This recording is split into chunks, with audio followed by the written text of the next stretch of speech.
Chapter 22. It was dusk, and Edward was walking down a sidewalk. He was walking on his own, putting one foot in front of the other without any assistance from anybody. He was wearing a fine suit made of red silk. He walked down the sidewalk, and then he turned into a path that led up to a house with lighted windows.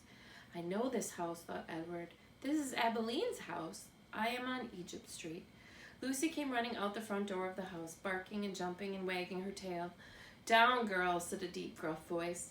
Edward looked up, and there was Bull standing at the door. "Hello, Malone," said Bull. "Hello, good old rabbit pie. We've been waiting for you." Bull swung the door wide, and Edward walked inside. Abilene was there, and Nellie, and Lawrence, and Bryce. "Susanna," called Nellie. "Jangles," said Bryce. "Edward," said Abilene. She held out her arms to him, but Edward stood still. He looked around the room. "You searching for Sarah Ruth?" Bryce asked. Edward nodded. "You got to go outside if you want to see Sarah Ruth," said Bryce. So they all went outside, Lucy and Bull and Nellie and Lawrence and Bryce and Abilene and Edward. "Right there," said Bryce. He pointed up at the stars. "Yep," said Lawrence, "that is the Sarah Ruth constellation." He picked Edward up and put him on his shoulder. "You can see it right there." Edward felt a pang of sorrow, deep and sweet and familiar.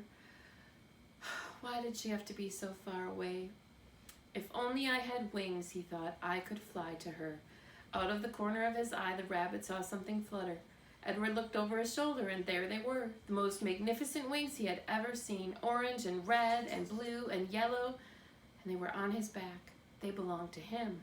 They were his wings. What a wonderful night this was. He was walking on his own, he had an elegant new suit, and now he had wings. He could fly anywhere, do anything. Why had he never realized it before? His heart soared inside of him. He spread his wings and flew off Lawrence's shoulders, out of his hands, and up into the nighttime sky, toward the stars, toward Sarah Ruth. "No!" shouted Abilene.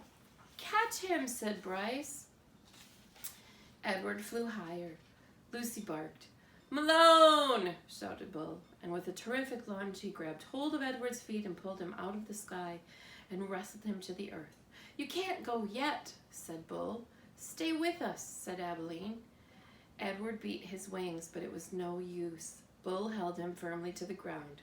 "Stay with us," repeated Abilene. Edward started to cry.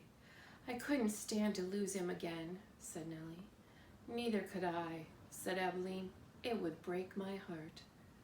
Lucy bent her face to Edward's. She licked his tears away.